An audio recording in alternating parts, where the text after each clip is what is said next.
The judge's laughter echoed through the courtroom. The 25-year-old black maid stood there in her faded blue uniform, hands cuffed, patches visible on her worn apron. "You speak 12 languages?" Judge Mitchell chuckled, his gray hair catching the light. "And how exactly will that help you, young lady?" Maya Robinson kept her eyes steady. In 3 hours, she would make him eat those words. What the judge didn't know was that the quiet maid who cleaned toilets had spent 2 months listening to her boss's Russian phone calls, reading her Chinese emails, and translating her Arabic bank transfers. The woman everyone ignored was about to send a millionaire to prison and walk out with an FBI job offer. But before we dive into the full story, let me know where you're watching from and what time it is. Now, subscribe to the channel and let's get started. "Where is my diamond necklace?" Victoria Sterling screamed, her face red with anger. "I know you took it. I saw you going into my bedroom during the party." Maya Robinson stood frozen in the mansion's kitchen, still holding a dishcloth in her trembling hands. She had been washing crystal glasses when Victoria burst in with her security chief following close behind. "I didn't take anything, Mrs. Sterling," Maya said quietly. "I was just cleaning up after your guests." Victoria Sterling laughed, but there was no humor in it. "Of course that's what you'd say." "Robert, show her." Robert Chen, head of security, turned his tablet toward Maya. The screen showed security footage of Maya entering Victoria's bedroom during the dinner party. Maya stared at the image in confusion. "That's not possible," Maya whispered. "I never went into your bedroom tonight." It was 7:30 in the evening on a Friday in April. The grand mansion in Fairfield County, Connecticut sparkled with the remnants of an elegant dinner party that had ended just 1 hour earlier. Maya had been working non-stop since 5 o'clock in the morning, preparing the 12,000-square-foot home for Victoria Sterling's important business guests. "Call the police," Victoria ordered Chen, not taking her eyes off Maya. "I want her arrested immediately." 25-year-old Maya had worked as a live-in maid for the Sterling family for 2 years. She lived in a small room in the servants' quarters, earned minimum wage, and spent her days cleaning, cooking, and fading into the background. What no one in the Sterling household knew was that Maya spoke 12 languages fluently, a gift from growing up with her grandmother Eliza, who had worked as a United Nations translator for 20 years. "Mrs. Sterling, please," Maya said. "There must be a mistake. I would never steal from you." Victoria stepped closer. "The necklace is worth $75,000. It's been in my family for 3 generations. And you thought you could just take it?" Maya kept her voice calm despite her racing heart. "I don't know anything about your necklace. I've been serving food and cleaning dishes all night." 2 hours before, Maya had been silently moving through the dining room, refilling water glasses and clearing plates. The dinner guests were wealthy business associates of Victoria's real estate empire. They barely noticed Maya as she worked efficiently around them. "More wine, Richard?" Victoria had asked a silver-haired man seated to her right. She wore her diamond necklace that night, the stones catching the light from the chandelier above. "Wonderful party as always, Victoria," the man replied, holding up his glass. "Your new development in Boston sounds fascinating." Maya moved quietly around the table, picking up on conversations in various languages. To her surprise, she heard Victoria speaking fluent Russian to a businessman seated at the far end of the table. "Перевод будет завершен к понедельнику," Victoria had said softly to him. "The transfer will be completed by Monday." This caught Maya's attention because Victoria had often complained about needing translators for her international business deals. Yet here she was, speaking perfect Russian. Now, as Maya stood accused in the kitchen, she thought about what she had overheard. But there was no time to piece it together as the mansion's doorbell rang. "That will be the police," Victoria said with satisfaction. "Robert, don't let her out of your sight." 2 police officers entered the kitchen 5 minutes later. They were tall men in dark blue uniforms, their faces serious, as Victoria explained the situation. "We have clear security footage," Victoria told them. She entered my bedroom at 9:47 while I was giving a toast downstairs. The necklace was on my dresser, and now it's gone." The officers turned to Maya. "Ma'am, we need you to come with us to answer some questions."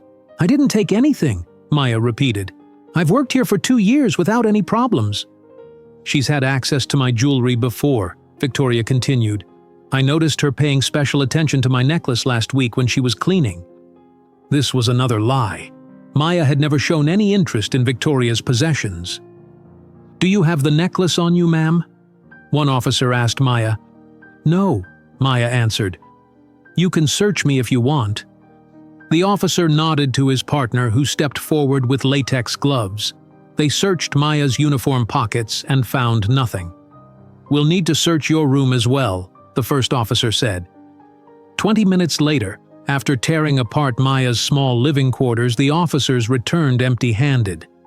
But Victoria wasn't satisfied. "She could have hidden it anywhere in the house," she insisted, "or given it to someone. The footage doesn't lie." The officer turned to Maya. "We're going to have to take you to the station for further questioning." "Can I make a phone call?" Maya asked, thinking of her friend Zoe Washington, the only person who might help her. "You'll be allowed to make calls at the station," the officer answered, though his tone suggested otherwise. As the officers led Maya through the mansion's grand foyer toward the front door, staff members peeked out from doorways. A few dinner guests who had stayed late watched with curious expressions. Maya kept her head high despite the humiliation burning in her chest.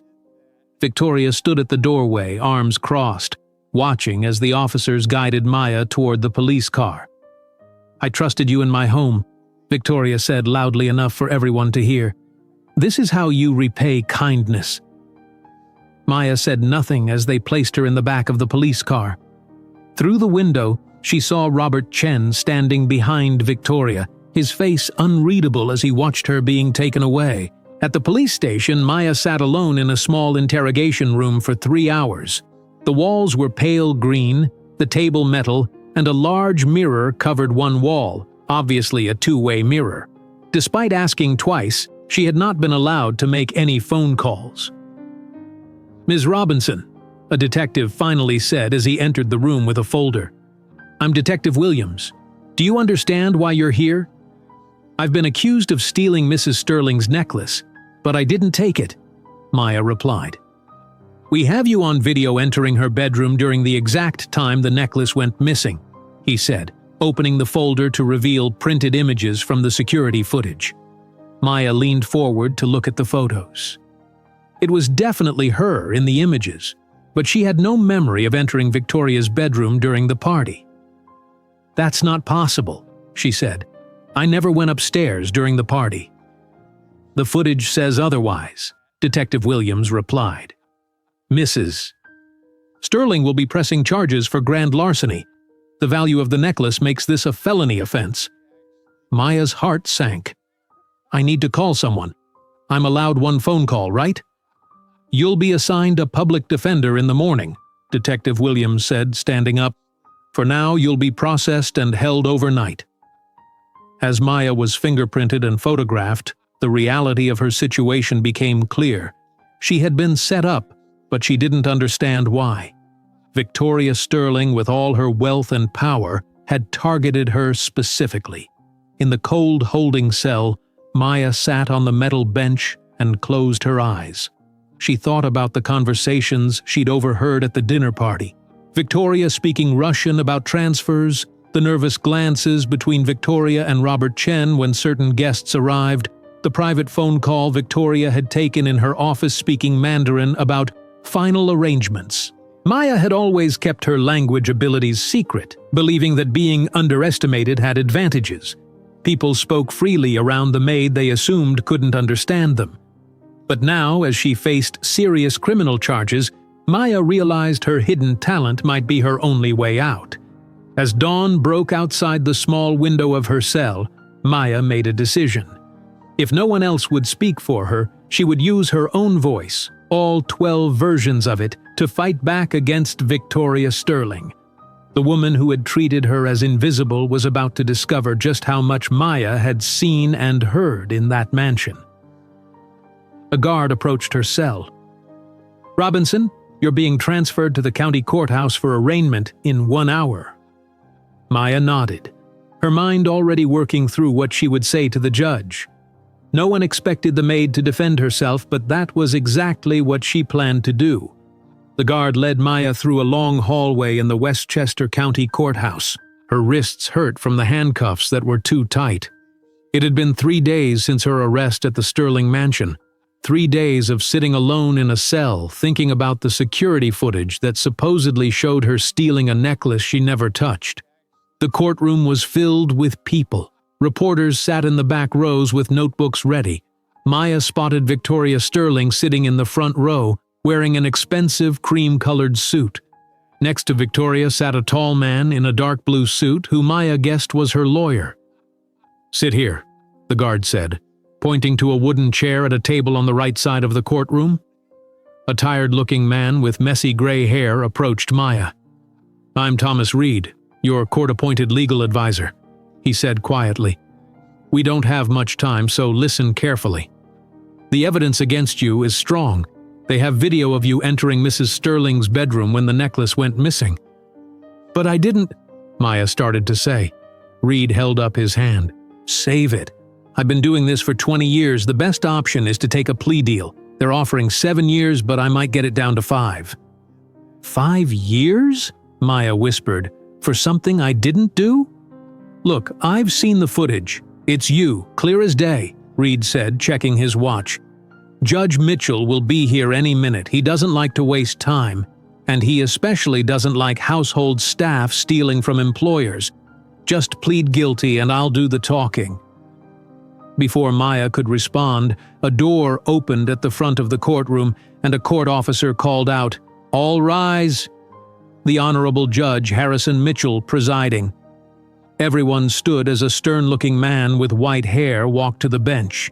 Judge Mitchell sat down and put on reading glasses, then banged his gavel once. "Be seated," he said in a deep voice. "First case, the State versus Maya Robinson. Charges, grand larceny." Maya watched as Victoria's lawyer stood up. "James Whitaker representing the victim, Victoria Sterling, Your Honor."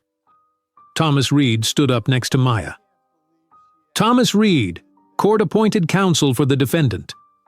Judge Mitchell looked at Maya over his glasses.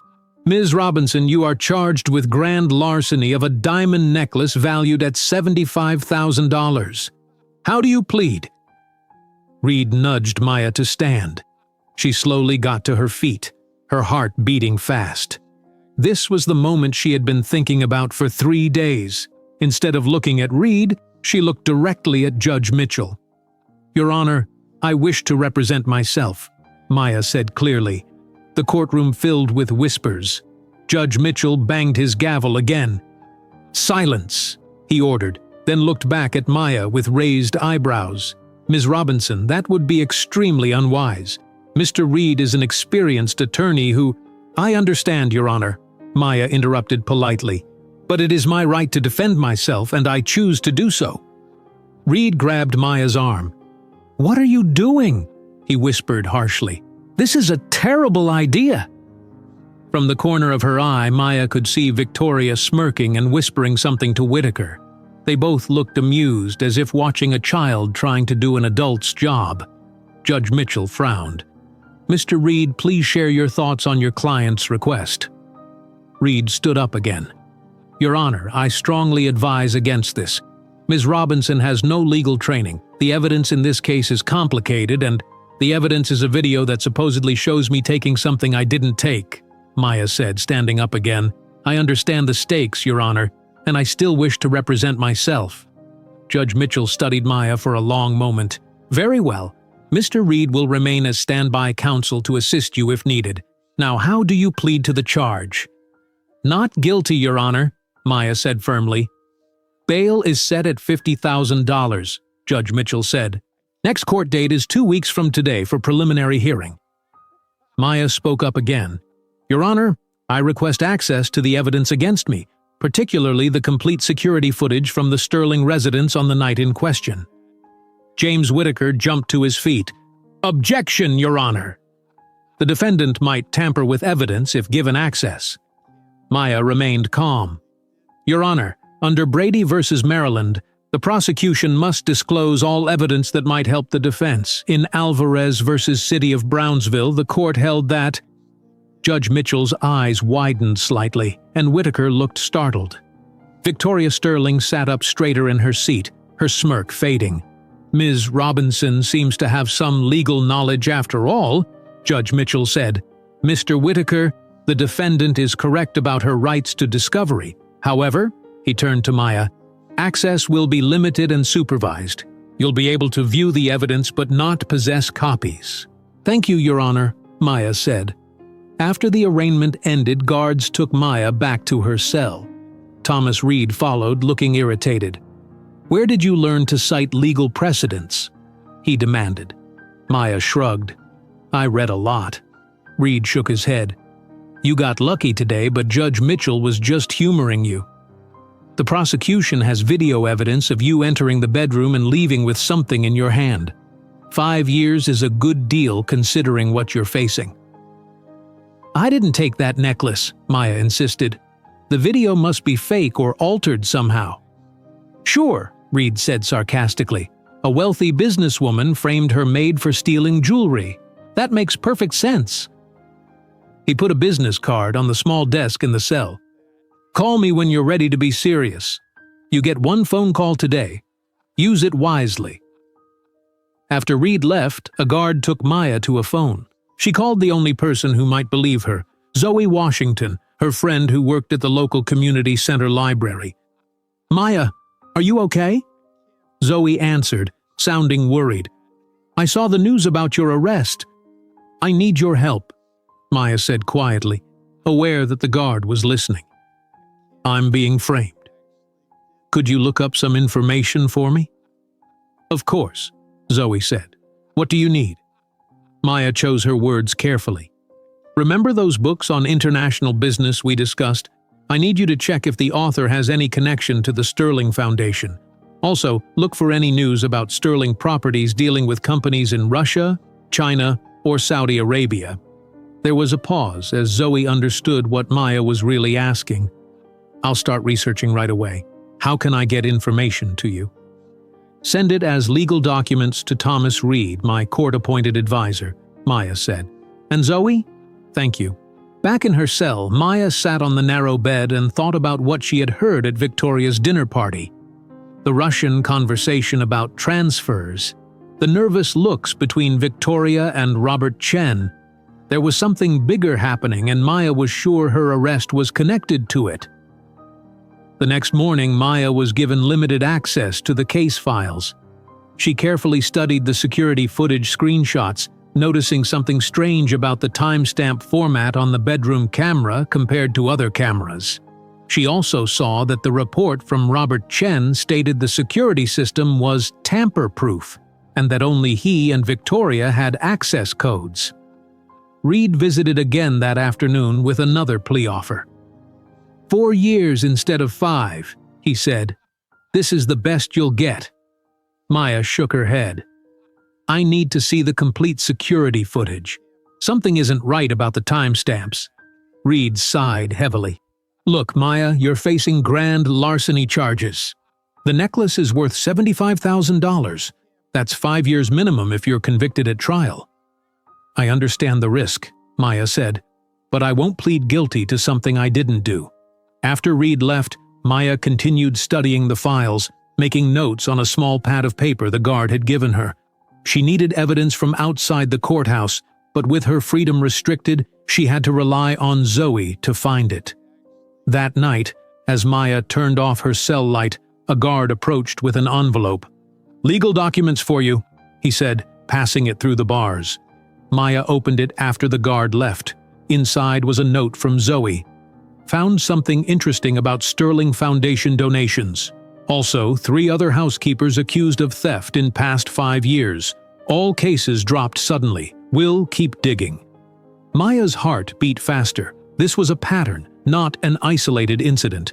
As she tucked the note under her mattress, she heard footsteps approaching. A courthouse clerk she hadn't seen before stood outside her cell. "Miss Robinson? This was delivered for you today. It's marked as legal documents." He handed her another envelope through the bars. "Thank you," Maya said, taking it. The clerk looked both ways before whispering, "I saw what really happened that night." Not everyone in the Sterling house believes you're guilty. Before Maya could ask what he meant, the clerk walked away quickly. With shaking hands, she opened the envelope, wondering who in the Sterling household was trying to help her, and what they knew about Victoria's real plan.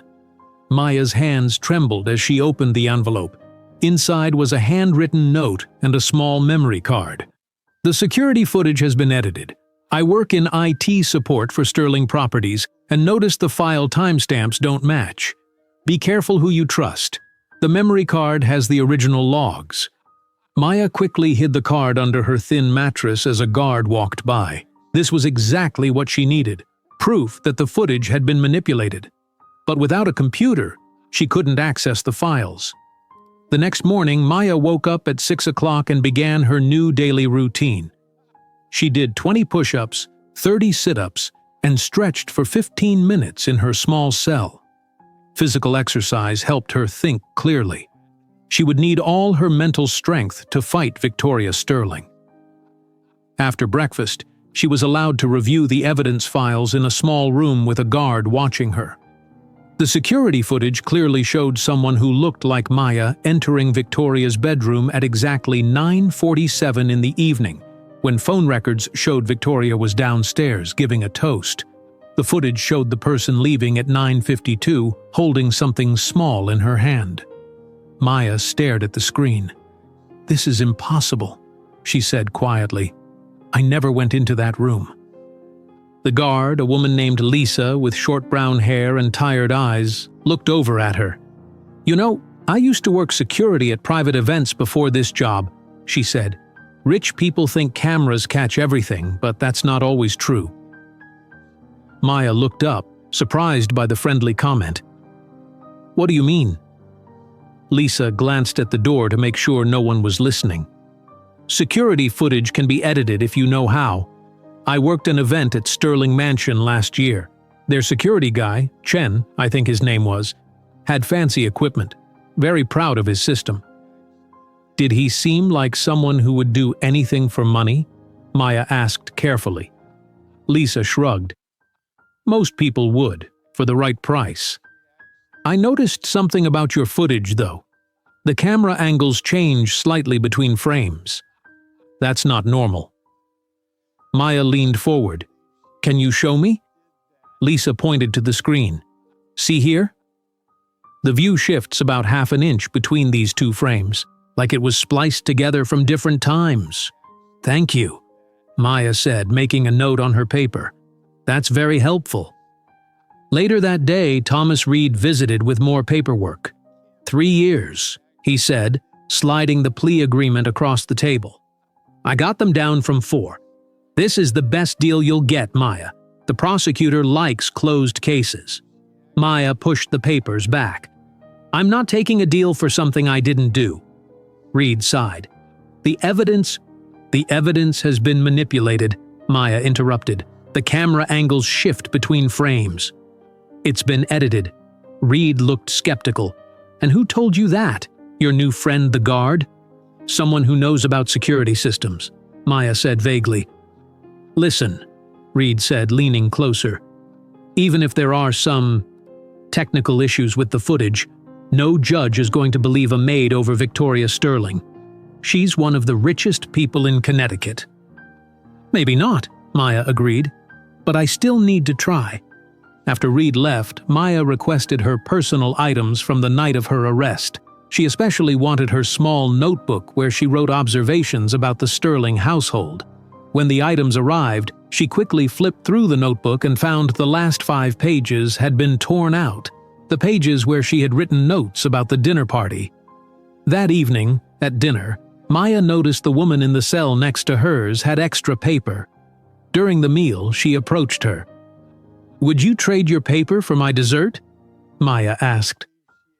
I need to write some notes for my case." The woman looked at Maya's chocolate pudding cup and nodded. "Take all of it. I don't need paper." Back in her cell, Maya began reconstructing her memories from the night of the party. She wrote down everything she could remember, the guests' names, the conversations she overheard, and most importantly, what Victoria had said on the phone in her office. Maya had been cleaning near Victoria's office when she heard Victoria speaking in a low voice. "Yes, the assets will move tonight," Victoria had said. "The distraction is perfect. No one will look at the accounts when they're busy with a theft investigation." At the time, Maya hadn't understood what Victoria meant. Now it made perfect sense. The missing necklace was a distraction from something much bigger. The next day, Zoe visited during regular visiting hours. She brought several books that looked like legal texts but had research materials hidden inside. "How are you holding up?" Zoe asked, her round face lined with worry. "I'm okay," Maya said. "Did you find anything about Sterling Properties?" Zoe nodded slightly. "The company has connections to businesses in Russia, China, and Saudi Arabia, but those connections don't appear on any official documentation. I had to dig through international business registries." "What about previous theft accusations?" Maya asked. "That's the interesting part," Zoe said, sliding a paper across the table disguised as legal notes. 3 other housekeepers in the past 5 years were accused of stealing from Victoria. All cases were dropped after the items mysteriously reappeared. Maya felt a surge of hope. This is a pattern. She's done this before. "There's more," Zoe whispered. "Each accusation happened right after one of Victoria's dinner parties. Just like yours." "I need you to check something else," Maya said quietly. "Look for international wire transfers on the dates of those dinner parties. Victoria might be moving money and using the theft accusations as a distraction." Zoe's eyes widened. "That's serious. Like federal crime serious." "I know," Maya said. "Be careful how you research this. Use public records only." As Zoe was leaving, she slipped Maya a small, thin object under a napkin. "A friend who works in IT helped me format this. It should work with most computers." It was an adapter for the memory card the courthouse clerk had given her. Now Maya just needed access to a computer. Later that day, Maya approached Lisa during her shift. "The security footage," she said quietly. "Is there any way I could see the full version? Not just the clips they're using against me?" Lisa hesitated. "That would be against protocol." "I think I'm being framed," Maya said. 3 other housekeepers were accused of stealing from Victoria Sterling in the past 5 years.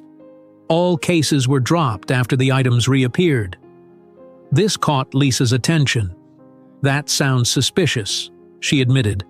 "I'd need to check with my supervisor about getting the full footage." "Thank you," Maya said. "Also, is there any chance I could use a computer to review some digital evidence I've received?" Lisa looked around nervously. "I can't promise anything, but I'll see what I can do. The law library has computers for legal research. I might be able to get you in there." 2 days later, Lisa arranged for Maya to use the jail's law library for 1 hour. With the guard's help, Maya was able to insert the memory card into a computer. The files showed the original security logs from the Sterling mansion, and they told a very different story from the evidence being used against her. The logs revealed that Robert Chen had accessed the security system at 9:30 that evening, just 15 minutes before the alleged theft. There were also multiple edits to the bedroom camera footage at exactly 9:45, 2 minutes before Maya supposedly entered the room. Most importantly, Maya found a wide-angle shot from the hallway that showed her reflection in a mirror. She was clearly carrying cleaning supplies when entering a room near Victoria's bedroom, not leaving with something small in her hand, as the prosecution claimed. Maya quickly printed the key screenshots and hid them in her legal papers. This was the evidence she needed. When she returned to her cell that evening, she found it had been searched. Her notes were scattered on the floor, and the memory card was gone from under her mattress. Someone knew she had evidence, and they wanted to stop her from using it. The next morning, Thomas Reed visited with surprising news. "The prosecutor called me with a new offer," he said, looking confused. "They'll drop all charges if you sign a non-disclosure agreement and leave the state immediately." Maya felt a mixture of relief and suspicion. Why would they suddenly drop the charges? "I don't know," Reed admitted, "but it's a good deal. You'd be free today." Maya thought about the scattered notes in her cell and the missing memory card. Victoria was worried about what Maya knew, worried enough to drop a $75,000 theft charge. "Tell them I decline," Maya said firmly, "and I want a complete audit of the mansion's security system." Reed looked at her like she was crazy. "You're turning down freedom?" "Why?" "Because this isn't about a necklace," Maya replied, "and I think Victoria Sterling just confirmed it." As Reed left, shaking his head in disbelief, Maya noticed a courthouse clerk walking past her cell, the same one who had given her the envelope. He glanced at her briefly, and Maya saw fear in his eyes. Whatever was happening at Sterling Properties, it was big enough to scare people into silence. But Maya wasn't silent anymore. She had evidence of tampering, a pattern of false accusations, and a growing suspicion about what Victoria was really hiding. Now she just needed to find a way to present it all before someone stopped her permanently. Maya barely slept that night, thinking about the missing memory card and what Victoria was trying to hide. The morning of the preliminary hearing arrived with a surprise. As guards led Maya into the courtroom, she noticed camera crews in the hallway and reporters filling the back rows. "What's happening?" Maya asked one of the guards. "National news picked up your story," the guard replied. "They're calling you the maid who would be lawyer. Quite the celebrity now." The courtroom was 3 times more crowded than during her arraignment. Judge Mitchell entered looking irritated by the media presence. He banged his gavel repeatedly to quiet the room. "This is a court of law, not a circus," he announced. "Anyone disrupting these proceedings will be removed immediately." James Whitaker stood at the prosecution table, but now he had company, a tall woman with sharp features and perfectly styled hair. "Your Honor, the prosecution would like to introduce co-counsel," Whitaker said. "This is Sophia Reynolds, former federal prosecutor." Judge Mitchell nodded. "Welcome, Miss Reynolds. Let's proceed without further delay.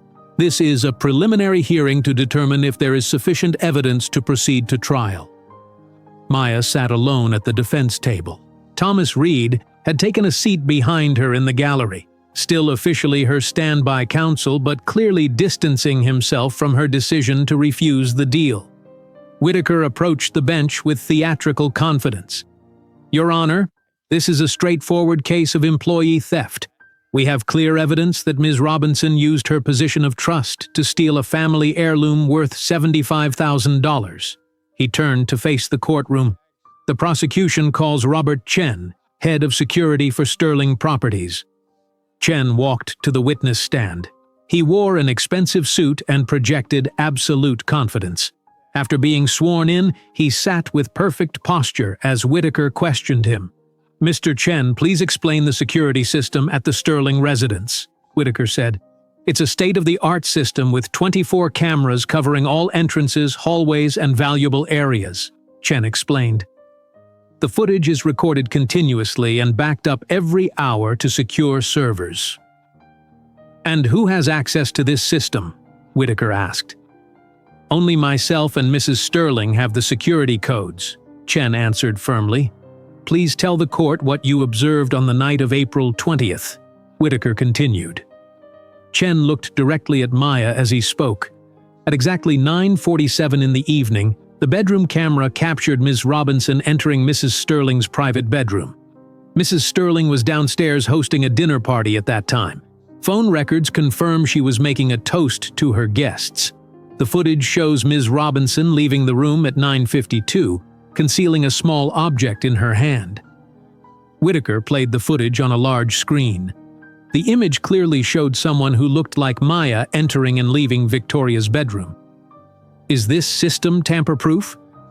Whitaker asked. "Absolutely. Chen replied.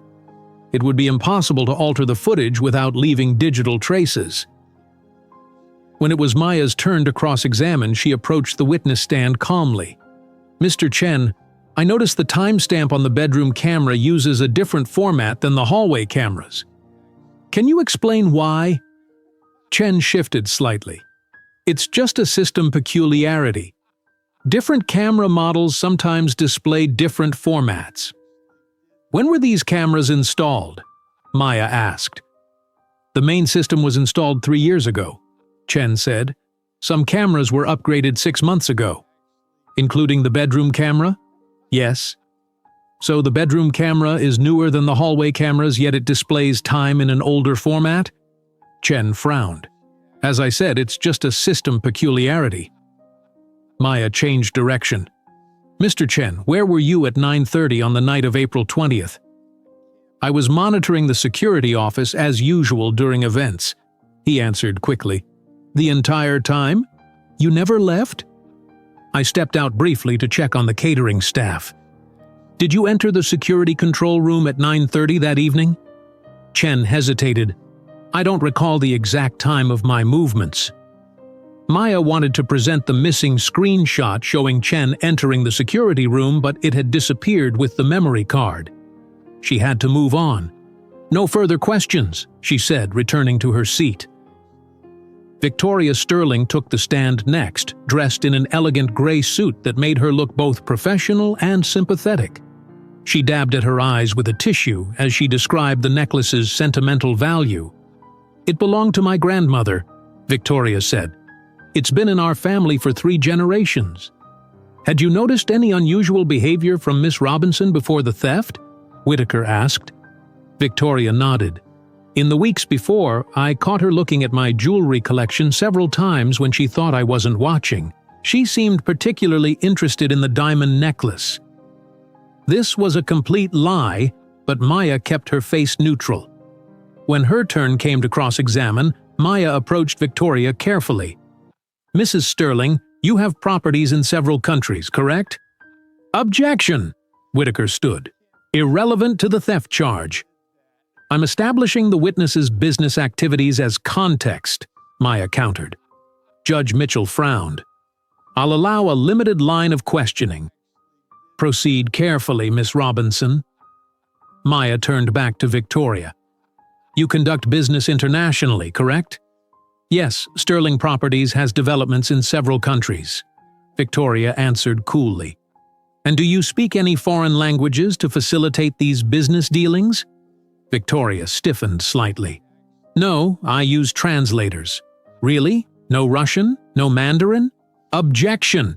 Whitaker shouted, harassing the witness. Sustained, Judge Mitchell said. Miss Robinson, stick to relevant questions about the theft. Maya changed tactics. Has anyone else ever been accused of stealing from you, Mrs. Sterling? Victoria hesitated. I've had issues with staff honesty before, yes. How many housekeepers have you accused of theft in the past 5 years? Objection! This time it was Sophia Reynolds who jumped up. Prior incidents are irrelevant and prejudicial. Sustained, Judge Mitchell said firmly. The jury will disregard the question. Maya returned to her seat, frustrated but not surprised. The deck was clearly stacked against her. The prosecution's next witness was Patricia Dawson, another housekeeper who worked at the Sterling mansion. Ms. Dawson, did Maya Robinson ever mention Mrs. Sterling's jewelry to you? Whitaker asked. Patricia nodded. Yes, about 3 weeks before the theft. She asked me how much I thought the diamond necklace was worth. Maya's jaw dropped. This was a complete fabrication. She had never discussed Victoria's jewelry with Patricia or anyone else. During the mid-morning recess, Zoe managed to slip Maya a note. Patricia Dawson received $5,000 in her bank account 2 days after your arrest. Just found bank records. When court resumed, Maya immediately requested permission to recall Patricia Dawson. On what grounds? Judge Mitchell asked. I have evidence that Ms. Dawson received payment from Sterling Properties directly after my arrest, Maya explained. "Objection," Whitaker and Reynolds said in unison. "This is a wild accusation without foundation," Whitaker added. Judge Mitchell shook his head. "Request denied, Ms. Robinson. We're not going on a fishing expedition." The final blow came when Whitaker introduced a new piece of evidence. "Your Honor, police executed a search warrant on Ms. Robinson's apartment yesterday and found this." He held up a small paper in an evidence bag. "It's a pawn shop ticket for $70,000 dated April 21st, the day after the theft." Maya stood up. "That's impossible. I never went to any pawn shop." "The ticket was found in your nightstand drawer," Whitaker continued smoothly. "The pawn shop owner is prepared to testify that a woman matching your description came in with a diamond necklace." Maya knew the ticket had been planted. She had been in jail since the night of April 20th. She couldn't have gone to a pawn shop the next day. But proving that would require evidence she didn't have yet. After both sides presented their cases, Judge Mitchell made his ruling. "Based on the evidence presented, I find there is probable cause to believe the defendant committed the crime of grand larceny. This case will proceed to trial." He banged his gavel. "Trial is set for 2 weeks from today. Court adjourned." As guards prepared to take Maya back to jail, she noticed Victoria checking her phone. A text message made Victoria smile triumphantly before she tucked the phone into her purse and whispered something to Whitaker. Maya was almost at the door when she spotted the courthouse clerk watching her from the gallery. As their eyes met, he subtly nodded toward the hallway before slipping out a side door. Something in his expression gave Maya hope.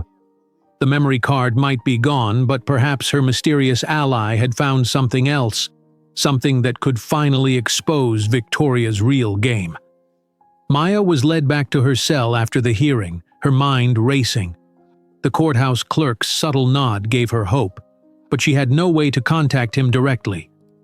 2 hours later, when a guard delivered her lunch, she found a folded piece of paper hidden under the sandwich. "Check the Sterling Foundation's charitable donations to Mitchell Family Cancer Research." Maya stared at the note. This could explain why Judge Mitchell seemed biased against her from the start. If Victoria had donated money to the judge's family charity, it would be a serious conflict of interest. That afternoon, Maya used her limited phone time to call Zoe. "I need you to research something," Maya said quietly. "The Sterling Foundation's charitable donations, especially to something called Mitchell Family Cancer Research." "Mitchell? Like Judge Mitchell?" Zoe asked, catching on immediately. "Exactly. And I need information on a courthouse clerk named David Winters." "I'll see what I can find," Zoe promised. "By the way, I talked to my friend who works at the Public Records Office. She said Sterling Properties has been transferring large sums of money to overseas accounts right after each of those dinner parties." "I knew it," Maya whispered. "The theft accusations are just distractions." 2 days later, Maya received a visit from a young man claiming to be a legal assistant. Once they were alone in the consultation room, he revealed himself as David Winters, the courthouse clerk she had seen. "Why are you helping me?" Maya asked. David leaned forward. "I'm not just a clerk. I'm an investigative journalist for the Financial Times. I've been looking into Sterling Properties for months." Maya studied him carefully. "What have you found?" "Victoria Sterling uses charitable donations to influence officials," David explained. "And I believe she's laundering money through her international real estate ventures. The problem is, I can't publish without solid evidence." "And you think my case might expose everything?" Maya said, understanding dawning. David nodded. "After your arrest, I noticed Judge Mitchell was assigned to your case with unusual speed. Then I discovered the Sterling Foundation donated $200,000 to his family's cancer charity just 1 month before your arrest. That's a clear conflict of interest," Maya said. "Why hasn't anyone noticed?" "The donation was made through 3 different shell companies," David explained. "I only found the connection because I've been tracking all of Sterling's financial activities." David slid a folder across the table. I have press credentials that give me access to certain records. My colleague used them to get these documents from public archives.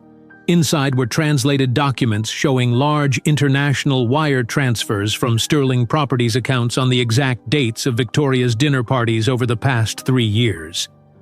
The missing necklace is just a cover story, David said. The real crime is financial. But why frame me specifically? Maya wondered aloud. David shrugged. You were convenient. A domestic worker with no powerful connections. Perfect scapegoat. The next morning, Lisa, the guard who had helped Maya before, approached her cell. I pulled some strings, Lisa said quietly. You've got 30 minutes in the security office to view the complete footage from the night of the theft. Official request for your case preparation. In the small security office, Maya carefully reviewed the footage. Most of it matched what had been shown in court, but then she spotted something everyone had missed. In a hallway mirror, she could clearly see her reflection as she passed by Victoria's room. The reflection showed Maya carrying cleaning supplies in both hands. That's impossible, Maya said, pointing to the screen. If I'm carrying cleaning supplies here, how could I be leaving with something small in my hand in the bedroom footage? Lisa leaned closer. The timestamps match, but the images don't. Someone spliced footage from different times. Maya kept searching and found another crucial clip. It showed Robert Chen entering the security room at 9:30 that evening, just before the alleged theft. Can I get copies of these sections? Maya asked. Lisa shook her head. Too risky. But I'll make sure they don't disappear from the system. When Maya returned to her cell that evening, she immediately knew something was wrong. Her few personal items were out of place. The notes she'd hidden in her mattress were scattered on the floor. Someone had searched her cell thoroughly. The next day, Thomas Reed visited with an unusual offer. The prosecutor called me this morning, Reed said, looking confused. They'll drop all charges if you sign a non-disclosure agreement and leave the state immediately. Maya's eyebrows rose. They want me to sign an NDA for a theft case? I've never seen anything like it, Reed admitted. But it's a good deal. You could walk out today. What exactly would this NDA prevent me from discussing? Maya asked. Reed consulted his papers. Anything related to Sterling Properties, Victoria Sterling, her business associates, or your employment there. Maya smiled slightly. They're scared. Victoria isn't worried about a necklace. She's worried about what I might have overheard at her dinner parties. Don't be ridiculous, Reed scoffed. Why would Victoria Sterling, worth millions, care about what a maid might have heard? Because I understood her conversations in Russian, Mandarin, and other languages she claims not to speak, Maya replied. Tell them I declined the offer, and I want a complete audit of the security system. Reed stared at her. You speak Russian and Mandarin? And 10 other languages, Maya said. My grandmother was a UN translator. Reed left looking deeply troubled. An hour later, Maya was notified of an emergency hearing before Judge Mitchell that afternoon. In court, Maya formally requested a security system audit. Your Honor, there are serious inconsistencies in the surveillance footage that suggest tampering. Objection! Whitaker immediately stood. The defendant is simply fishing for excuses.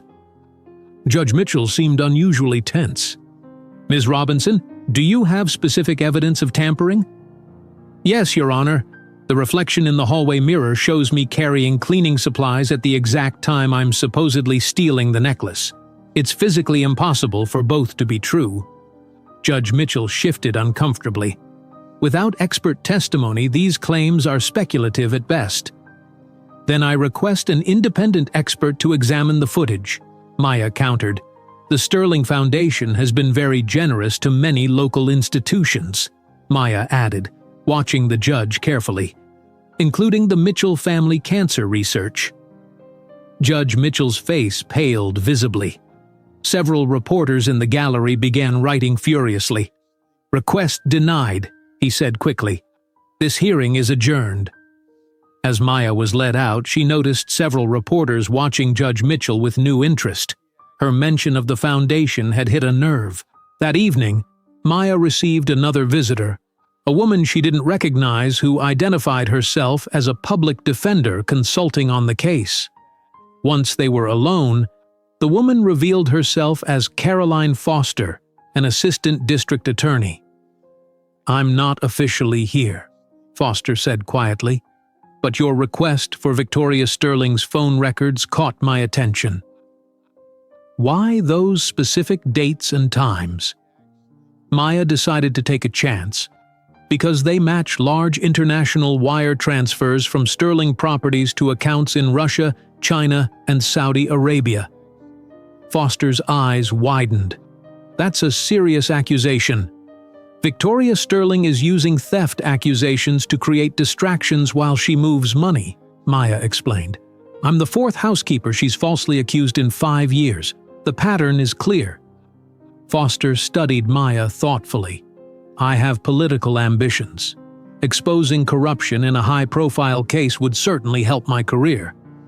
"I can provide evidence," Maya said, "but I need access to resources." Foster stood to leave.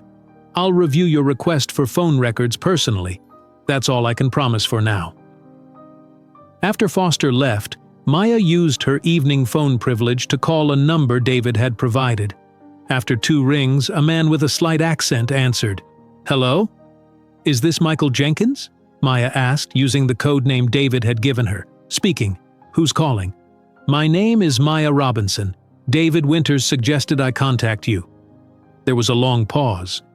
"The maid who's fighting Victoria Sterling in court?" "Yes. I believe you used to work for Sterling Properties as an accountant." Another pause. "I did. Until I saw things I couldn't unsee." "Would you be willing to testify about financial irregularities, with immunity from prosecution?" "Meet me in person first," the man said. "I need to know I can trust you before I put my life at risk." As Maya hung up, a guard approached her cell.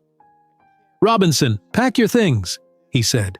"Judge Mitchell has recused himself from your case due to a potential conflict of interest. The new judge has ordered your release on your own recognizance pending trial." Maya stared at the guard in disbelief. "I'm being released?" "New judge named Elaine Watkins reviewed your case personally. She's assigned you to house arrest with ankle monitoring at an approved address. You'll be able to prepare your defense from there." Maya gathered her few belongings, her mind racing. Judge Mitchell's recusal was a huge victory. Someone with power was finally taking her claims seriously. As she was processed for release, David slipped her a note. "Caroline Foster has subpoenaed Victoria's phone records and banking transactions. Found Pierre Laurent, Victoria's former driver. He witnessed previous theft incidents and was paid to stay quiet. He'll meet us tomorrow." For the first time since her arrest, Maya allowed herself to feel hope. The truth was starting to emerge, and Victoria's carefully constructed facade was beginning to crack. The ankle monitor felt heavy on Maya's leg as she stepped into Zoe's small apartment in Westchester. After 2 weeks in jail, even this modest space felt like luxury. She had been released just 3 hours ago, and her mind was still processing this sudden change in her circumstances. "Home sweet home, at least for now," Zoe said, showing Maya to the pull-out couch that would be her bed. "The judge approved this address for your house arrest." Maya sat down, touching the plastic monitor around her ankle. "I still can't believe Judge Mitchell recused himself." "Your mention of the Sterling Foundation donation must have scared him," Zoe said, bringing Maya a cup of tea. "The new judge, Watkins, seems fair at least."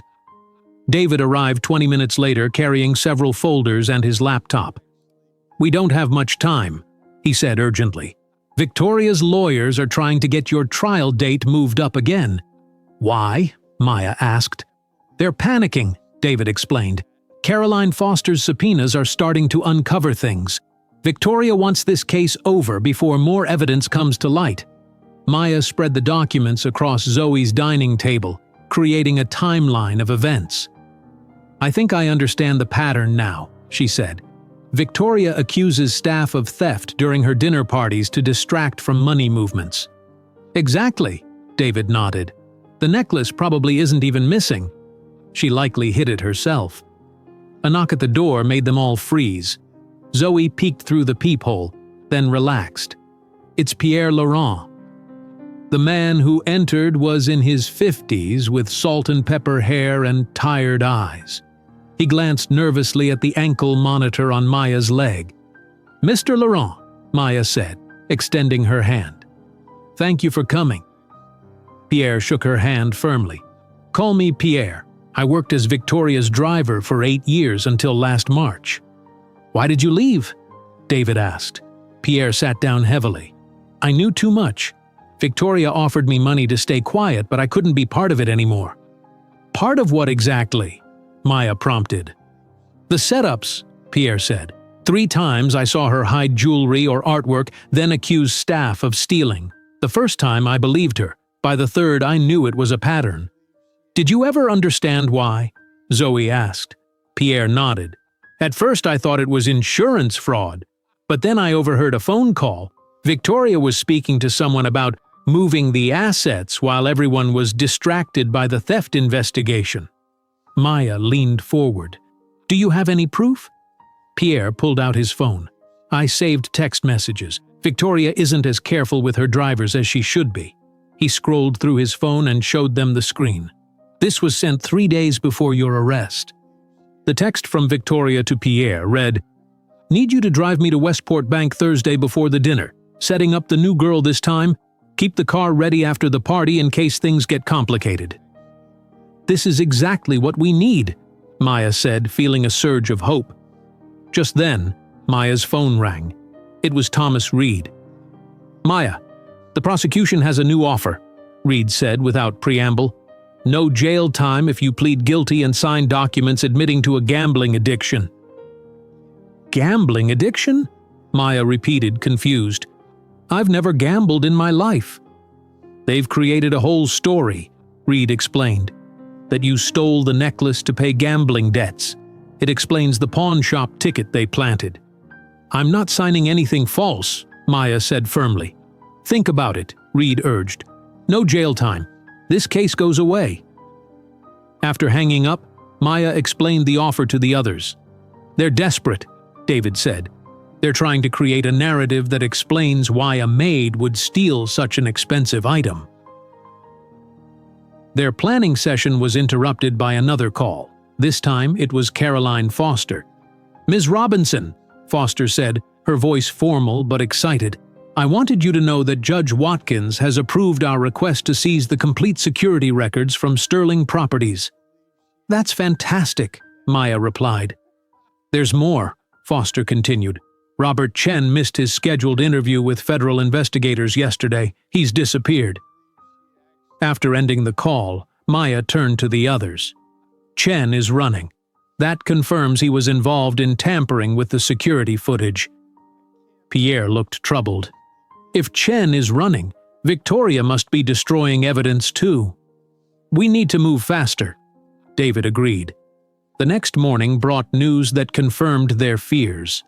Judge Watkins had called an emergency hearing. In the courtroom, James Whitaker stood with 2 new attorneys beside him. Victoria sat behind them, wearing an expression of practiced concern. Judge Watkins, a serious woman in her 60s with short gray hair, addressed the court. "Mr. Whitaker, you've requested this emergency hearing to accelerate the trial date. On what grounds?" "Your Honor, my client is suffering considerable distress from the false accusations Ms. Robinson has made against her character," Whitaker replied smoothly. Maya, representing herself again, stood. "Your Honor, the prosecution has repeatedly tried to rush this case. Now we know why.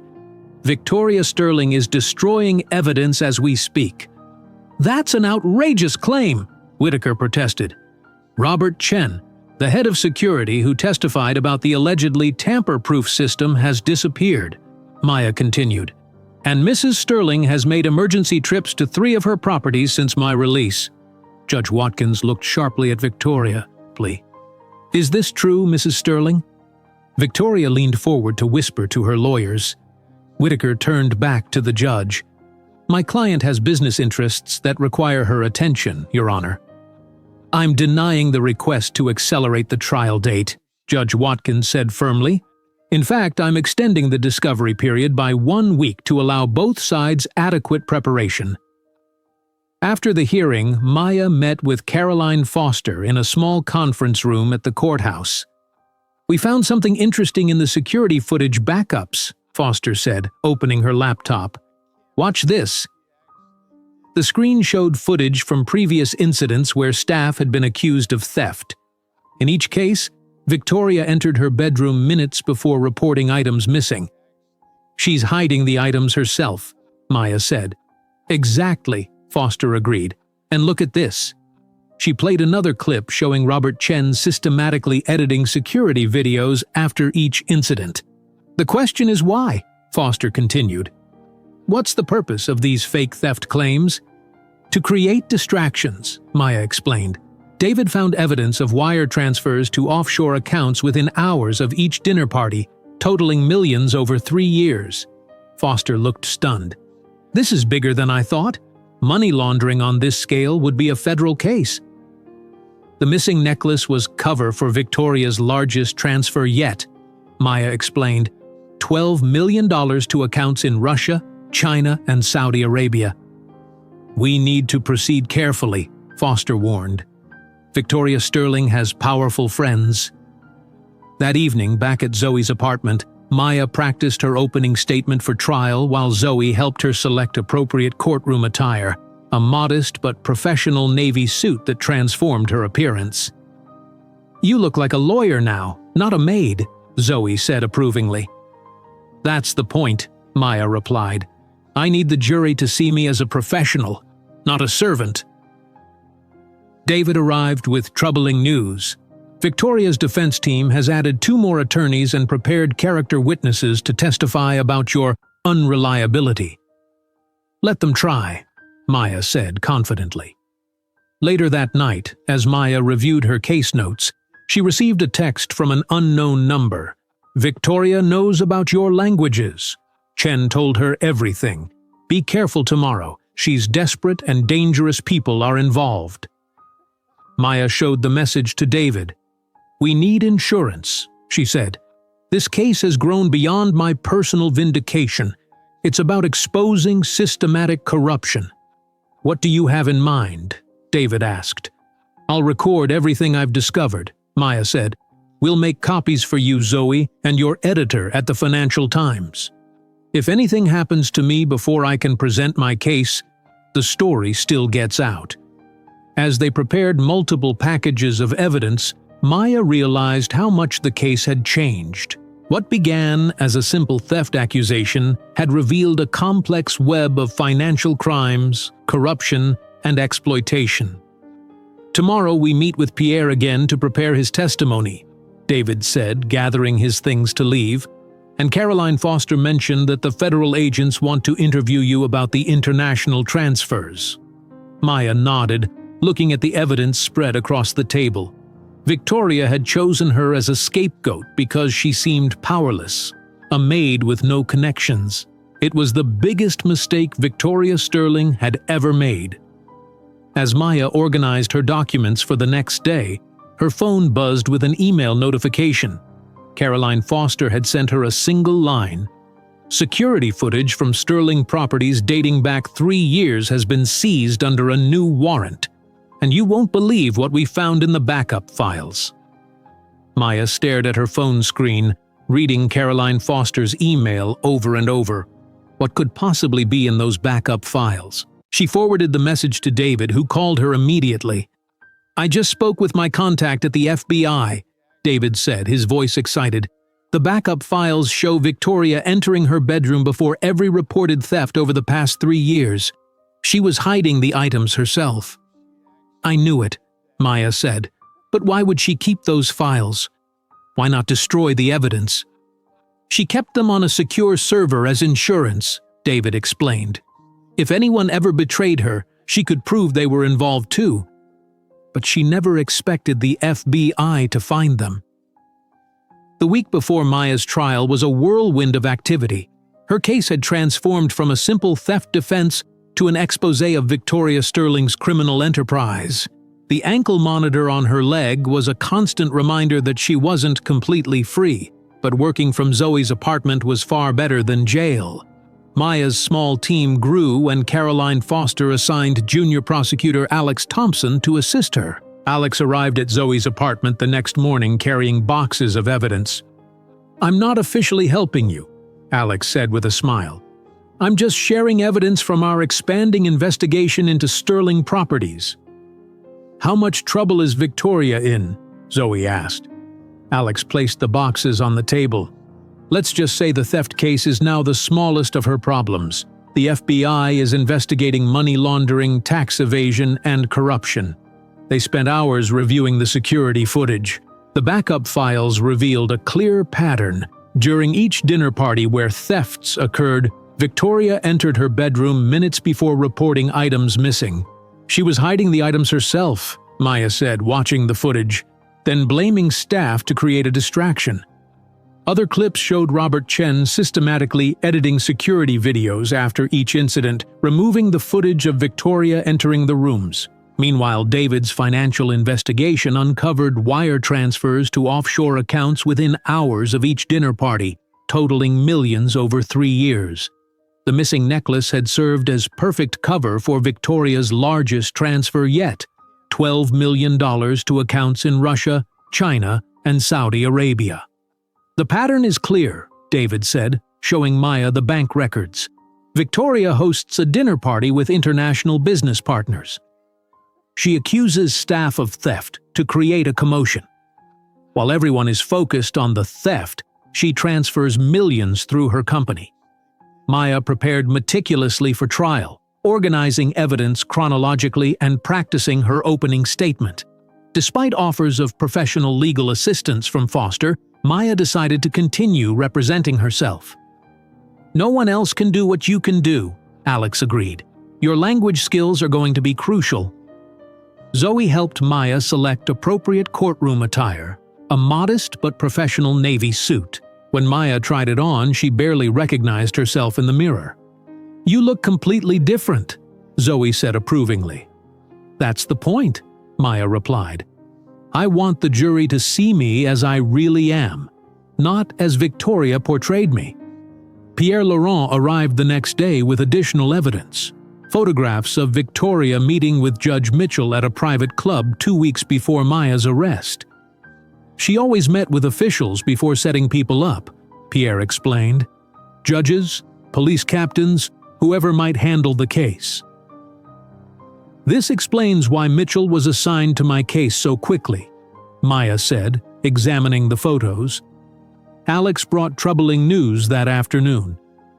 Victoria's defense team has added 2 more attorneys and prepared character witnesses to testify about your unreliability. "What kind of witnesses?" Maya asked. "Former employers mostly," Alex explained. "They're going to claim you had problems at previous jobs."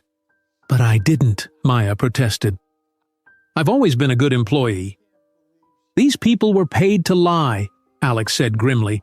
"They've also created a narrative about your non-existent gambling debts to explain why you supposedly stole the necklace." More concerning was the news about Robert Chen. "He was apprehended at the Canadian border," Alex reported. "He had forged identification and hard drives containing security footage from all Sterling properties." "Is he talking to investigators?" David asked. Alex nodded. "He's negotiating a deal. If he testifies against Victoria, they'll reduce his charges." Meanwhile, Victoria had made several urgent trips to her various properties, likely destroying evidence. Pierre confirmed this behavior matched her previous patterns. "Before my last court date, she visited every property and removed files," Pierre said. "She's very careful about leaving trails." The night before the final preparation day, Maya worked late organizing exhibits in multiple languages. She was preparing evidence that would demonstrate Victoria's fluency in languages she claimed not to speak, a key point in proving her deception. "Victoria doesn't realize the extent of my linguistic abilities," Maya told David. "She knows I speak some languages, but not which ones or how fluently." "That's your advantage," David agreed. She won't be prepared for what you can reveal in court. As a final preparation, Maya recorded a detailed account of everything she'd discovered, giving copies to David, Zoe, and a sealed envelope for David's editor at the New York Times. "Insurance," Maya explained, "in case anything happens before I can present my case." On the final day before trial, Maya's team conducted a mock cross-examination to prepare her for aggressive questioning from Victoria's lawyers. "They'll try to rattle you," Alex warned. "They'll bring up your lack of education, your status as a maid, anything to make you seem unreliable." "I'm ready," Maya said confidently. That evening, as Maya reviewed her notes one final time, her phone buzzed with a text from an unknown number. "Victoria knows about your languages. Chen told her everything. Be careful tomorrow. She's desperate and dangerous people are involved." Maya showed the message to the others. "Victoria is finally realizing what she's up against." "Should we be worried about your safety?" Zoe asked, looking concerned. "We've taken precautions," David assured her. "I have contacts watching Victoria's movements, and the evidence packages ensure the truth gets out no matter what." As everyone prepared to leave for the night, giving Maya time to rest before the big day, Alex received a phone call that changed everything. "That was Foster," he said, hanging up with a stunned expression. "Federal agents just raided Victoria's New York office based on information from Chen. They found documents confirming money laundering through real estate projects in 12 countries." "What does this mean for my trial?" Maya asked. "It might not even happen," Alex said. "The federal charges could supersede the theft case entirely." "No," Maya said firmly. "I still want my day in court. This isn't just about Victoria's financial crimes. It's about how she exploits people like me. That story needs to be told too." After everyone left, Maya sat alone on Zoe's balcony, looking out at the lights of Westchester County. Tomorrow, she would face Victoria Sterling in court, not as a maid accused of theft, but as a woman ready to expose years of exploitation and corruption. Her phone rang, displaying a restricted number. Maya hesitated before answering. "Hello? Miss Robinson? This is Judge Elaine Watkins." Maya sat up straight, surprised to hear from the judge directly. "Yes, Your Honor?" "I wanted you to know that I've reviewed the additional evidence submitted by the prosecution," Judge Watkins said. "I'm making some adjustments to tomorrow's proceedings. Victoria Sterling will be required to attend in person despite her attorney's request to excuse her presence." "Thank you, Your Honor," Maya replied. "I've been a judge for 26 years, Ms. Robinson," Watkins continued. "I've never seen a case quite like this one. Whatever happens tomorrow, I want to ensure justice is properly served." After hanging up, Maya felt a renewed sense of purpose. For the first time since her ordeal began, she truly believed she might win. Not just her freedom, but the chance to expose Victoria Sterling's true nature to the world. As Maya prepared for bed, she noticed a black sedan parked across the street. The driver was watching Zoe's apartment building. Maya carefully closed the curtains and sent a text to David about the suspicious vehicle. Within 20 minutes, 2 unmarked police cars arrived and the sedan drove away quickly. Maya lay awake for hours, mentally rehearsing her opening statement and preparing for any surprises Victoria's team might have planned. By dawn, she was ready. The woman who had been invisible as a maid was about to become very visible indeed, and Victoria Sterling would finally face the consequences of her actions. The courthouse steps were packed with news crews and reporters when Maya arrived for her trial. Police officers created a path through the crowd, escorting Maya, Zoe, and David into the building. Inside, the hallways were just as crowded with people hoping to witness what newspapers were now calling the Sterling scandal. "I've never seen so many reporters," Zoe whispered as they approached the courtroom doors. "Victoria Sterling is a prominent figure," David explained quietly, "and the story of a maid taking her on in court has captured public attention." The courtroom was already full when they entered. Maya walked confidently to the defense table and sat alone. Across the aisle, Victoria Sterling was surrounded by 3 attorneys led by James Whitaker. Victoria wore an expensive cream suit and pearl necklace, looking calm and composed. At precisely 9 o'clock, a court officer called out, "All rise!" The Honorable Judge Elaine Watkins presiding. Judge Watkins entered and took her place at the bench. "Be seated," she said firmly. "I understand there are many interested parties here today, but this is a court of law, not a theater. Any disruptions will result in immediate removal." She looked directly at Maya. "Ms. Robinson, are you ready to proceed representing yourself?"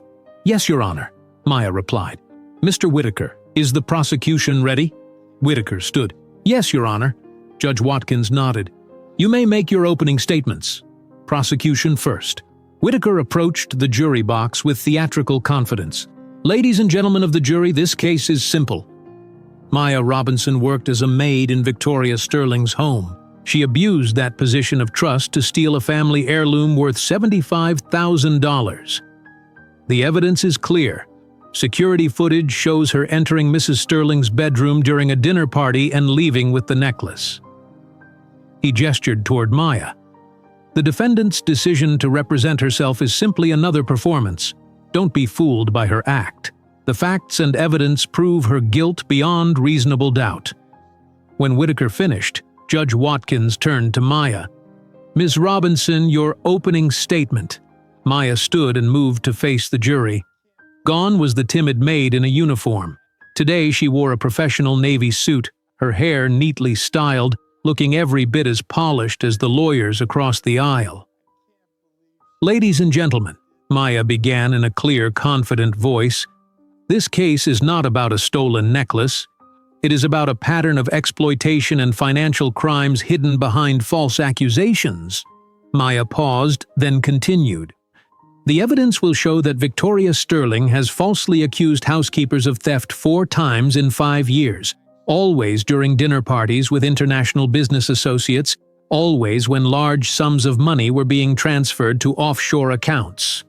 Victoria shifted in her seat, whispering to Whitaker, who looked increasingly concerned. "Mrs. Sterling claimed in her testimony that she needs translators for her international business because she doesn't speak foreign languages," Maya continued. Then she did something unexpected.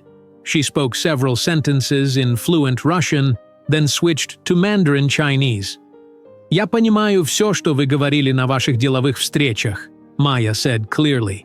«我听懂了，你在电话里说的每一句话». The courtroom erupted in whispers. Judge Watkins banged her gavel. "Ms. Robinson, what is the meaning of this?" the judge asked. "Your Honor, I just said in Russian and then in Mandarin that I understood everything Mrs. Sterling said at her business meetings and on her phone calls, languages she claimed under oath not to speak. This is relevant because her false statements about her language abilities are part of a larger pattern of deception." Judge Watkins looked intrigued. "Continue your opening statement." Maya faced the jury again. "By the end of this trial, you will understand that I was chosen as a scapegoat because Victoria Sterling believed I was powerless, a maid with no connections who could be easily blamed while she conducted illegal financial transactions worth millions of dollars." When Maya returned to her seat, she noticed Victoria's face had lost some of its confidence. The prosecution presented its case first. The security footage showing Maya entering Victoria's bedroom was played again.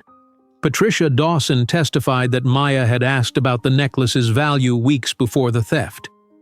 The pawnshop ticket allegedly found in Maya's apartment was entered into evidence. When it was Maya's turn for cross-examination, she focused on inconsistencies. She showed how the timestamp format on the bedroom camera differed from other cameras. She questioned Patricia Dawson about the $5,000 deposit in her bank account 2 days after Maya's arrest. "Objection!" Whitaker shouted. "This is speculation without foundation." "Your Honor, I have bank records showing the deposit," Maya countered, presenting the documents. Judge Watkins overruled Whitaker's objection, and Patricia became flustered under Maya's questioning. Then came a significant moment when Robert Chen was called to testify. "The witness is not available, Your Honor," Whitaker said nervously. Mr. Chen is ill. Is that so? Judge Watkins asked skeptically. The court was not notified of this illness. Ms. Robinson, your response? Your Honor, Robert Chen is not ill. He was apprehended at the Canadian border with forged identification and hard drives containing security footage from Sterling Properties. He is currently in federal custody. Whitaker looked stunned. Victoria whispered urgently to her other attorneys. Since Mr. Chen previously testified under oath at the preliminary hearing, Maya continued, I request permission to play his recorded testimony and question the inconsistencies. Judge Watkins allowed it. On the screen, Chen's previous testimony played, showing him confidently stating that the security system was tamper-proof and that only he and Victoria had access. Maya paused the recording at a crucial moment. Your Honor, with the court's permission, I would like to demonstrate something important. With approval granted, Maya addressed a question to Chen's recorded image in fluent Mandarin. To everyone's surprise, the recording continued, and Chen responded automatically in Mandarin before catching himself and looking alarmed. The courtroom erupted. Judge Watkins banged her gavel repeatedly. Order! She demanded. Miss Robinson, explain what just happened. I asked Mr. Chen in Mandarin if he altered the timestamps on the security footage. He responded, only when Mrs. Sterling instructed me to before realizing his mistake. He understood and spoke a language he claimed not to know, just like Mrs. Sterling. Victoria's face had turned pale. Whitaker was on his feet, objecting loudly, but the damage was done. The dramatic turning point came when Maya called Pierre Laurent to testify. Objection! Whitaker shouted. This witness was not on the original list. Your Honor, Mr. Laurent was added to the witness list 3 days ago, Maya responded calmly. The prosecution was notified according to procedure. Judge Watkins allowed Pierre to testify. He described witnessing Victoria hiding jewelry before reporting previous thefts and showed text messages from Victoria discussing setting up the new girl days before Maya's arrest. Did Victoria Sterling ever explain why she falsely accused staff of theft? Maya asked. Yes, Pierre answered. She said it was the perfect distraction while she moved money through her company. No one looks at bank transfers when there's drama about stolen jewelry. Maya then introduced bank statements in 7 different languages showing Victoria's international money transfers coinciding with each reported theft. Your Honor, these documents show transfers totaling $12 million to accounts in Russia, China, and Saudi Arabia on the night I was arrested, exactly when the necklace supposedly went missing. For her final revelation, Maya played a recording. This was captured during the dinner party, she explained. Victoria's voice came clearly through the speakers, speaking fluent Russian to an associate.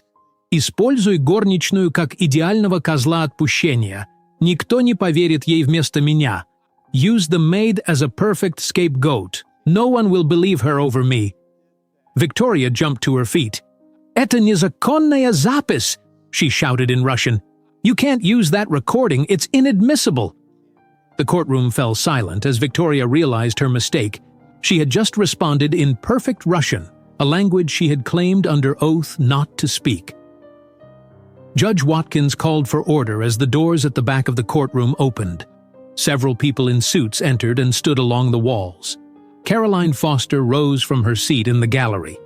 Your Honor, I'm Assistant District Attorney Caroline Foster. In light of the evidence presented today and the ongoing federal investigation, I'm formally announcing that this case has expanded to include federal charges of money laundering, tax evasion, and obstruction of justice against Victoria Sterling and Sterling Properties. Victoria turned to look at Maya, their eyes meeting across the courtroom. For the first time, the powerful real estate mogul looked genuinely afraid of her former maid who had understood everything all along. Judge Watkins banged her gavel. In light of these developments, this court will take a 30-minute recess. Ms. Sterling is not to leave the courthouse. As Maya stood at the defense table gathering her notes, she felt a weight lifting from her shoulders. The truth was finally coming to light. The court reconvened after the 30-minute recess. The atmosphere had completely changed. 4 federal agents now stood near Victoria Sterling, who sat stiffly between her lawyers. Her face had lost all color, and she kept her eyes fixed on the table in front of her. Judge Watkins looked at the papers in front of her, then addressed the courtroom. In light of the evidence presented today and the federal investigation now underway, this court is prepared to rule on the matter of the state versus Maya Robinson. The room fell silent as everyone waited for the judge's decision. "Ms. Robinson, please rise," Judge Watkins said. Maya stood, her heart beating rapidly. "This court hereby dismisses all charges against you," Judge Watkins announced. "The evidence clearly indicates not only your innocence but a deliberate attempt to frame you for a crime that likely never occurred." Maya felt her knees weaken with relief. Zoe, sitting behind her, squeezed her shoulder gently. "Ms. Sterling," the judge continued, turning to Victoria, "you will remain in custody pending arraignment on federal charges. This court is adjourned." With a final bang of her gavel, Judge Watkins left the bench.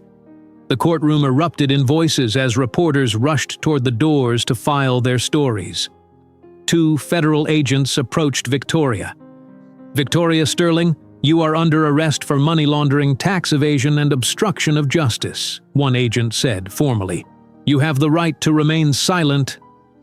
As Victoria was led away in handcuffs, she locked eyes with Maya one final time.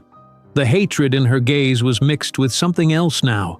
Fear and disbelief that her carefully constructed world had been destroyed by someone she had considered invisible. Outside the courthouse, a wall of reporters waited.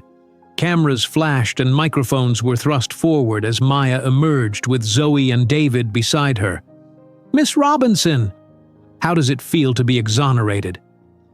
Will you sue Victoria Sterling for false imprisonment?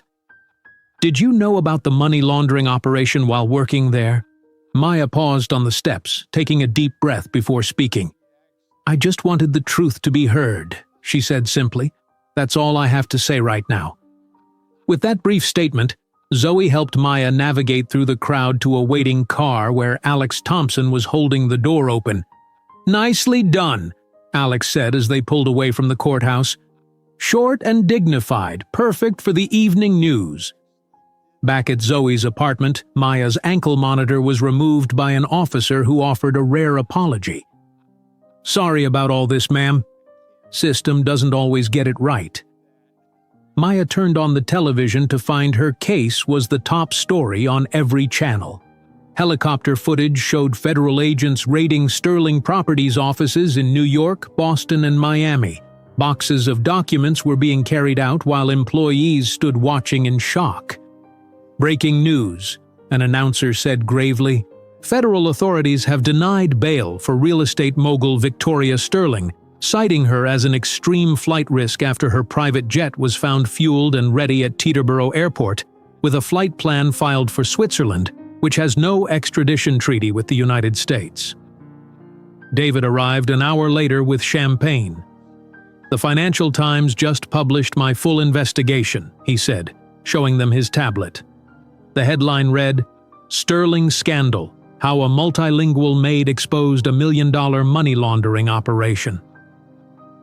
"To Maya," Zoe said, raising her glass, "who fought back against impossible odds." Maya's phone had been ringing constantly. Law firms impressed by her self-representation offered jobs. A television producer wanted exclusive rights to her story. Even intelligence agencies called interested in her language skills and analytical abilities. At 6 o'clock that evening, Maya received a call from Carolyn Foster. "Miss Robinson," Foster began, "I wanted to personally apologize for what you experienced in our justice system. The district attorney has authorized me to inform you that victim compensation will be substantial once Victoria's assets are processed." "Thank you," Maya said. "What happens next with Victoria?" "She's facing 20 years minimum," Foster explained. "And it's not just her. Several of her business associates who attended those dinner parties are being investigated too. Robert Chen is cooperating fully in exchange for a reduced sentence." After hanging up, Maya sat quietly by the window, watching the sunset over Westchester County. Her life had completely transformed in less than a month. "What will you do now?" Zoe asked gently. "I haven't decided," Maya admitted. "I've received so many offers." The next morning, Maya was surprised to see a group of women gathered outside Zoe's apartment building. When she went downstairs, she discovered they were domestic workers, housekeepers, nannies, and home health aides who had come to thank her. "You stood up for all of us," an older woman told her with tears in her eyes. "So many of us have been falsely accused by employers, but we didn't have your courage or abilities." A younger woman stepped forward. "I'm Teresa. I used to work for Victoria Sterling, too. 3 years ago, she accused me of stealing a watch. I was arrested, but then the charges were dropped when the watch mysteriously reappeared. I never understood what happened until I saw your case on the news."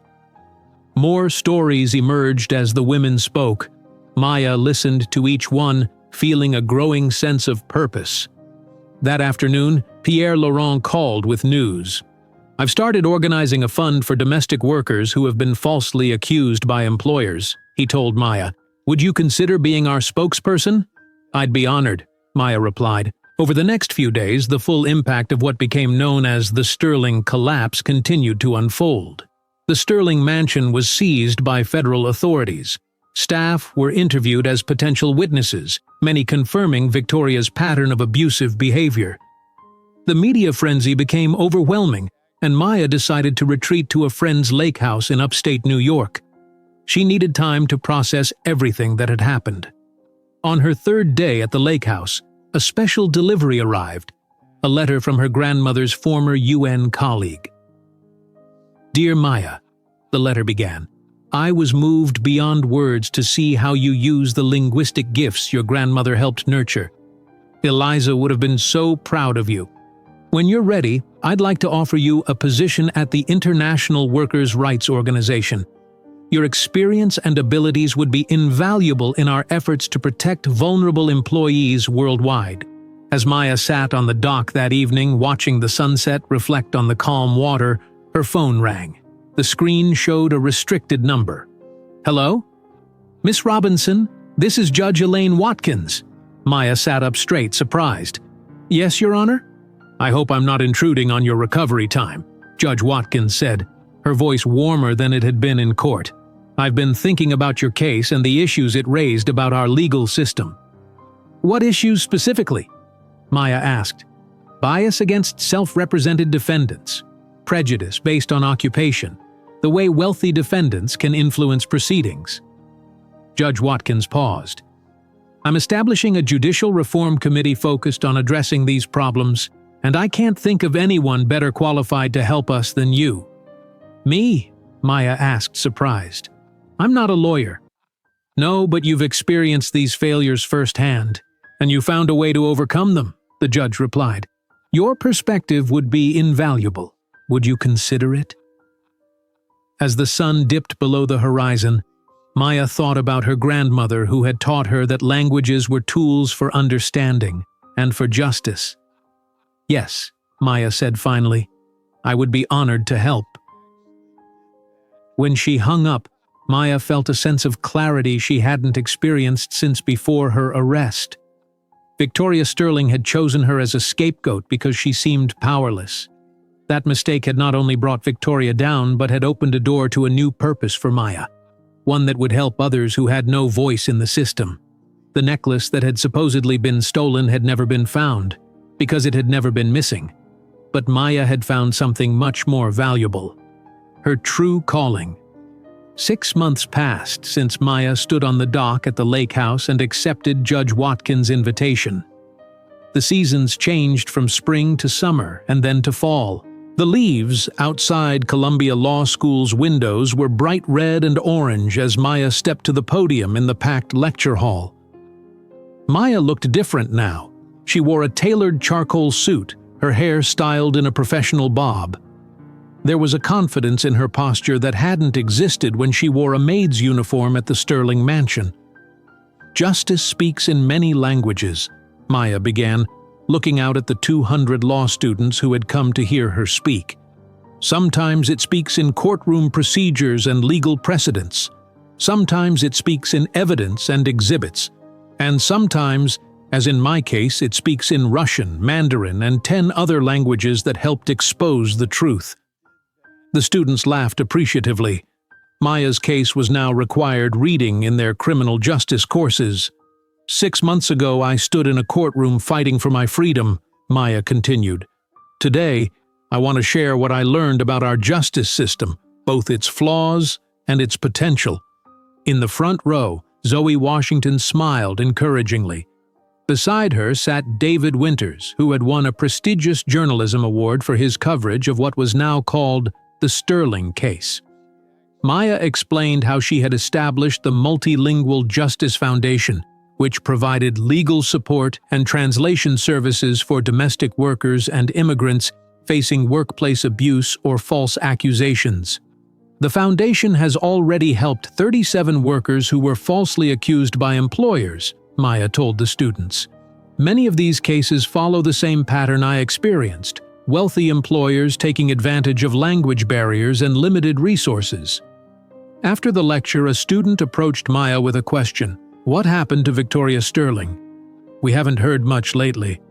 "She's still awaiting trial," Maya explained. "Federal investigations uncovered international money laundering operations worth hundreds of millions of dollars. Her assets remain frozen, and she's under house arrest in a small apartment in Manhattan, a very different living situation than her former mansion." The student looked surprised. "Will you testify at her trial?" "Yes," Maya nodded, along with several other former employees who experienced similar false accusations. Outside the lecture hall, Professor James Bennett greeted Maya warmly. "Excellent presentation," he said. "Would you consider teaching a workshop for our students next semester? Your practical experience with self-representation would be invaluable." "I'd be happy to," Maya replied. "Education is a key part of our foundation's mission." Later that afternoon, Maya visited the foundation's offices in downtown Manhattan. The modest space housed 6 full-time employees, including Zoe, who had become the research director. "We have 3 new cases this week," Zoe reported, handing Maya several folders. "All domestic workers, all accused of theft by employers." "Any patterns?" Maya asked. "2 of the employers have connections to Sterling Properties," Zoe confirmed. "It seems Victoria's business model was more widespread than we thought." Maya sat at her desk, reviewing the files. The foundation was funded partly by her settlement from the Sterling case, which had been substantial once Victoria's hidden assets were located. Maya had also received an anonymous donation of $1 million, which many suspected came from a group of domestic workers who had suffered under wealthy employers. David arrived at 4 o'clock for their weekly meeting. He continued investigating similar cases nationwide, uncovering patterns of exploitation. "Robert Chen's testimony has opened up 5 more investigations," David reported. He revealed that Victoria specifically hired staff with language barriers or precarious immigration status because they were easier to frame. "What about Judge Mitchell?" Maya asked. "Resigned from the bench," David said. "The Judicial Ethics Committee is investigating him and 3 other judges who had suspicious connections to Sterling donations." Maya's phone rang, Judge Watkins calling about their Judicial Reform Committee. "Maya, we're making real progress," Judge Watkins said excitedly. "The new guidelines for non-native English speakers in court will be implemented statewide next month, and the protocols you developed for self-represented defendants have been approved by the State Bar Association." "That's wonderful news," Maya replied. "Will the training program for court interpreters move forward too?"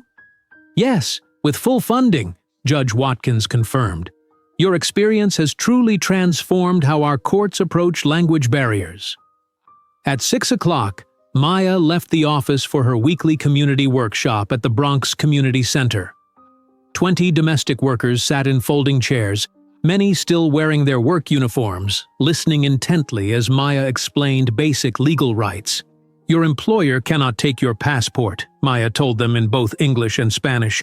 "That is illegal, and you should always document your work hours and any unusual requests." A woman raised her hand. My employer accuses me of breaking things I didn't touch. She takes money from my paycheck. That's wage theft, Maya explained. We can help you file a complaint. Please see me after the workshop. These community sessions were the most meaningful part of Maya's work. She remembered how isolated she had felt in the Sterling household and how vulnerable. On Saturday morning, Maya made her monthly visit to Greenwood Cemetery in Brooklyn. She placed fresh flowers on her grandmother Eliza's grave and sat on the small bench nearby. "I'm using everything you taught me, Grandma," Maya said softly. "Your languages became my shield and my voice." She told her grandmother about the foundation's progress, the judicial reforms, and the community workshops. Maya could almost hear Eliza's proud response. That evening, Maya attended a fundraising dinner for the foundation.